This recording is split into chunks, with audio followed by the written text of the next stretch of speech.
ವೇದಗಳು ಬಹುಶಃ ಮಾನವ ಕುಲದ ಅತ್ಯಂತ ಹಳೆಯ ಗ್ರಂಥಗಳು ಅಲ್ವಾ. ಆದ್ರೆ ಒಂದು ಪ್ರಶ್ನೆ ಕಾಡುತ್ತೆ.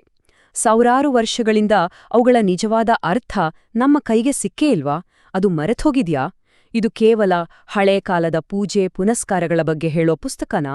ಅಥವಾ ನಮ್ಮ ಅರಿವಿಗೆ ಬಾರದ ಒಂದು ದೊಡ್ಡ ರಹಸ್ಯ ಅದರಲ್ಲಿ ಅಡಗಿದೆಯಾ? ಬನ್ನಿ ಹಾಗಾದ್ರೆ ಈ ರಹಸ್ಯದ ಆಳಕ್ಕೆ ಇಳಿದು ನೋಡೋಣ. ಹಾಗಾದ್ರೆ ವೇದಗಳು ಅಂದ್ರೆ ಏನು? ಕೇವಲ ಪ್ರಾಚೀನ ಆಚರಣೆಗಳ ಒಂದು ಸಂಗ್ರಹನ, ಅಥವಾ ನಮ್ಮ ಆತ್ಮದ ಆಳಕ್ಕೆ ದಾರಿ ತೋರ್ಸೋ ಒಂದು ಸೀಕ್ರೆಟ್ ಗೈಡ್ ಇದ್ದಾಗಿನ? ನೋಡಿ, ಈ ಪ್ರಶ್ನೆನೇ ನಮ್ಮ ಇವತ್ತಿನ ವಿಶ್ಲೇಷಣೆಯ ಕೇಂದ್ರಬಿಂದು.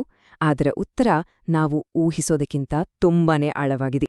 ಸರಿ, ಮೊದಲು ನಾವು ಅರ್ಥ ಮಾಡ್ಕೊಳ್ಬೇಕಾಗಿರೋದು ವೇದದ ಒಗಟನ್ನ. ಸಾಮಾನ್ಯವಾಗಿ ವೇದಗಳ ಬಗ್ಗೆ ಏನ್ ಹೇಳ್ತಾರೆ? ಅದು ಪ್ರಕೃತಿಯನ್ನ ಪೂಜಿಸ್ತಾ ಯಜ್ಞಗಳನ್ನ ಮಾಡ್ತಾ ಇದ್ದ ಒಂದು ಪ್ರಾಚೀನ ಸಮಾಜದ ಗ್ರಂಥ ಅಂತಲ್ವಾ? ಆದ್ರೆ ಇಲ್ಲೊಂದು ದೊಡ್ಡ ಗೊಂದಲ ಇದೆ. ಒಂದು ಕಡೆ ಸುಮಾರು ಕ್ರಿಸ್ತಪೂರ್ವ 1500 ವೇದಗಳನ್ನ ನೋಡಿದ್ರೆ ಅಲ್ಲಿ ಸೂರ್ಯ, ಅಗ್ನಿ, ಮಳೆ ಈ ತರದ ಹೊರಗಿನ ಶಕ್ತಿಗಳನ್ನ ಹೊಗಳುವ ಸ್ತೋತ್ರಗಳಿವೆ. ಇದು ನೋಡೋಕೆ ತುಂಬಾನೇ ಸರಳ, ಭೌತಿಕ ಅಂತ ಅನ್ಸುತ್ತೆ. ಆದ್ರೆ ಇನ್ನೊಂದ್ ಕಡೆ ಕೆಲವೇ 100 ವರ್ಷಗಳ ನಂತರ ಬಂದ ಉಪನಿಷತ್ತುಗಳನ್ನ ನೋಡಿದ್ರೆ ಅಲ್ಲಿ ಬ್ರಹ್ಮಾಂಡದ ಪ್ರಜ್ಞೆ, ಆತ್ಮ ಈ ಥರದ ಅತ್ಯಂತ ಗಹನವಾದ ಆಧ್ಯಾತ್ಮಿಕ ವಿಷಯಗಳ ಬಗ್ಗೆ ಚರ್ಚೆ ಇದೆ. ಇಲ್ಲಿರೋ ಪ್ರಶ್ನೆನೇ ಇದು. ಅಷ್ಟು ಕಡಿಮೆ ಸಮಯದಲ್ಲಿ, ಅಂದ್ರೆ ಕೆಲವೇ ಶತಮಾನಗಳಲ್ಲಿ, ಈ ಮಳೆ, ಸೂರ್ಯನ ದೇವರುಗಳು ಇದ್ದಕ್ಕಿದ್ದಂತೆ ಜ್ಞಾನ ಮತ್ತು ಆತ್ಮದ ಆಳವಾದ ಸಂಕೇತಗಳಾಗಿ ಹೇಗೆ ಬದಲಾದರು? ವೇದಕ್ಕೂ ಉಪನಿಷತ್ತಿಗೂ ನಡುವೆ ಕಾಣೋ ಈ ದೊಡ್ಡ ಅಂತರ ವಿದ್ವಾಂಸರನ್ನ ತುಂಬಾ ಸಮಯದಿಂದ ಕಾಡುತ್ತಿರುವ ಒಂದು ಐತಿಹಾಸಿಕ ಒಗಟು. ಈ ದೊಡ್ಡ ಒಗಟನ್ನ ಬಿಡಿಸೋಕೆ ಒಂದು ಕೀ ಇದೆ. ಅದುವೇ ಶ್ರೀ ಅರಬಿಂದೋ ಅವರ ಸಿದ್ಧಾಂತ. ಅವರ ಪ್ರಕಾರ ವೇದಗಳ ಮೇಲೆ ಕಾಣುವ ಅರ್ಥದ ಕೆಳಗೆ ಒಂದು ರಹಸ್ಯ ಸಾಂಕೇತಿಕ ಭಾಷೆ, ಒಂದು ಸೀಕ್ರೆಟ್ ಕೋಡ್ ಅಡಗಿದೆ. ಇದನ್ನ ಮನೋವೈಜ್ಞಾನಿಕ ಸಿದ್ಧಾಂತ ಅಂತ ಕರೀತಾರೆ. ಇದರ ಪ್ರಕಾರ ವೈದಿಕ ಋಷಿಗಳು ಬೇಕಂತ್ಲೇ ಒಂದು ಡಬಲ್ ಮೀನಿಂಗ್ ಇರೋ ಭಾಷೆಯನ್ನ ಬಳಸಿದ್ರು. ಅಂದ್ರೆ ಪ್ರತಿಯೊಂದು ಪದಕ್ಕೂ ಒಂದು ಹೊರಗಿನ ನೇರವಾದ ಅರ್ಥ ಇದೆ, ಹಾಗೆಯೇ ಒಂದು ಒಳಗಿನ ಮನೋವೈಜ್ಞಾನಿಕವಾದ ಗೂಢಾರ್ಥವೂ ಇದೆ. ಸಿಂಪಲ್ ಆಗಿ ಹೇಳೋದಾದ್ರೆ ವೇದವನ್ನ ಒಂದು ಕೋಡ್ನಲ್ಲಿ ಬರೆಯಲಾಗಿದೆ. ಆ ಕೋಡ್ನ ಭೇದಿಸಿದಾಗ ಮಾತ್ರ ಅದರ ನಿಜವಾದ ಸಂದೇಶ ನಮ್ಗೆ ಅರ್ಥ ಆಗೋದು. ಅಂದಹಾಗೆ ಈ ಸಿದ್ಧಾಂತಕ್ಕೆ ಭಾಷೆಯ ಆಧಾರ ಕೂಡ ಇದೆ. ಪ್ರಾಚೀನ ಸಂಸ್ಕೃತದಲ್ಲಿ ಒಂದು ವಿಶೇಷ ಗುಣವಿತ್ತು. ಅಲ್ಲಿ ಒಂದೇ ಮೂಲ ಪದಕ್ಕೆ, ಒಂದೇ ಧಾತುವಿಗೆ ಏಕಕಾಲದಲ್ಲಿ ಬೇರೆ ಬೇರೆ ಅರ್ಥಗಳನ್ನು ಕೊಡುವ ಶಕ್ತಿ ಇತ್ತು. ವೇದದ ಈ ಡಬಲ್ ಮೀನಿಂಗ್ ರಚನೆಗೆ ಇದೇ ಭಾಷಾತ್ಮಕ ಅಡಿಪಾಯವನ್ನ ಒದಗಿಸುತ್ತೆ. ಸರಿ, ಕೆಲವು ಉದಾಹರಣೆಗಳನ್ನ ನೋಡಿದ್ರೆ ಇದು ಇನ್ನೂ ಕ್ಲಿಯರ್ ಆಗುತ್ತೆ. ನೋಡಿ, ಗೋ ಅಂದ್ರೆ ನಮ್ಗೆಲ್ಲ ಗೊತ್ತಿರೋ ಹಾಗೆ ಹಸು ಅಥವಾ ಗೂಳಿ. ಆದ್ರೆ ಅದರ ಒಳಗಿನ ಮನೋವೈಜ್ಞಾನಿಕ ಅರ್ಥ ಏನು ಗೊತ್ತಾ? ಜ್ಞಾನದ ಬೆಳಕು. ಅದೇ ರೀತಿ ಅಶ್ವ ಅಂದ್ರ ಕುದುರೆ. ಅದರ ರಹಸ್ಯಾರ್ಥ ಚೈತನ್ಯ ಶಕ್ತಿ ಅಥವಾ ನಮ್ಮ ಲೈಫ್ ಫೋರ್ಸ್.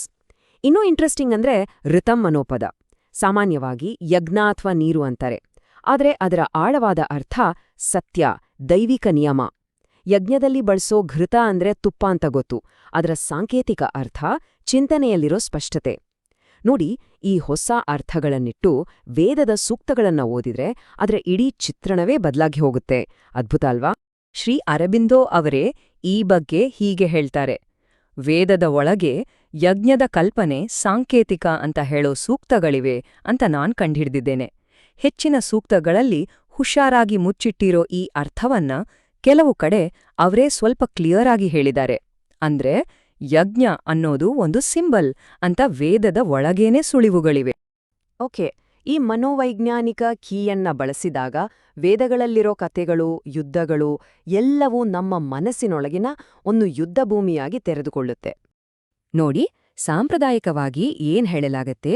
ವೇದದಲ್ಲಿ ತಿಳಿ ಬಣ್ಣದ ಆರ್ಯರು ಬಂದು ಸ್ಥಳೀಯ ಕಪ್ಪು ಬಣ್ಣದ ದಸ್ಯುಗಳ ಜೊತೆ ಯುದ್ಧ ಮಾಡಿದ್ರು ಅಂತ. ಆದ್ರೆ ಈ ಮನೋವೈಜ್ಞಾನಿಕ ದೃಷ್ಟಿಕೋನದಲ್ಲಿ ಈ ಯುದ್ಧ ಅನ್ನೋದು ನಮ್ಮ ಆತ್ಮದ ಒಳಗೆ ನಡೆಯೋ ಒಂದು ಆಂತರಿಕ ಆಧ್ಯಾತ್ಮಿಕ ಹೋರಾಟ. ಇದು ಜನಾಂಗಗಳ ನಡುವಿನ ಯುದ್ಧ ಅಲ್ಲ, ಬದಲಿಗೆ ನಮ್ಮ ಪ್ರಜ್ಞೆಯೊಳಗಿನ ಯುದ್ಧ. ಹಾಗಾದ್ರೆ ಈ ಆಂತರಿಕ ನಾಟಕದ ಪಾತ್ರಗಳು ಯಾರು? ಆರ್ಯರು ಅಂದ್ರೆ ನಮ್ಮೊಳಗಿನ ಬೆಳಕಿನ ಶಕ್ತಿಗಳು, ಸತ್ಯವನ್ನ, ಜ್ಞಾನವನ್ನ ಹುಡುಕುವ ನಮ್ಮ ಪ್ರಯತ್ನ. ದಸ್ಯುಗಳು ಅಥವಾ ಪಣಿಗಳು ಅಂದ್ರೆ ಕತ್ತಲೆಯ ಶಕ್ತಿಗಳು, ಸತ್ಯವನ್ನ ಮರೆಮಾಚು ನಮ್ಮ ಅಜ್ಞಾನ.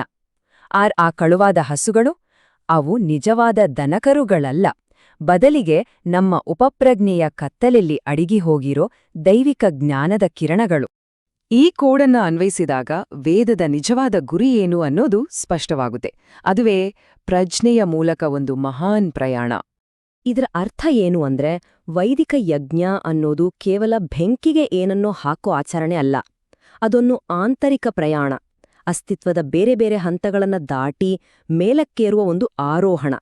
ಇಲ್ಲಿ ಗುರಿ ಯಾವುದೋ ಭೌತಿಕ ಲಾಭ ಅಲ್ಲ, ಬದಲಿಗೆ ನಮ್ಮ ಪ್ರಜ್ಞೆಯನ್ನ ಸಂಪೂರ್ಣವಾಗಿ ಬದಲಾಯಿಸೋದು. ಈ ಆತ್ಮದ ಪ್ರಯಾಣದಲ್ಲಿ ಕ್ಲಿಯರ್ ಆದ ಸ್ಟೆಪ್ಸ್ ಇವೆ. ಮೊದಲನೇ ಹಂತ ಪೃಥ್ವಿ, ಅಂದ್ರೆ ನಮ್ಮ ಭೌತಿಕ ಪ್ರಜ್ಞೆ.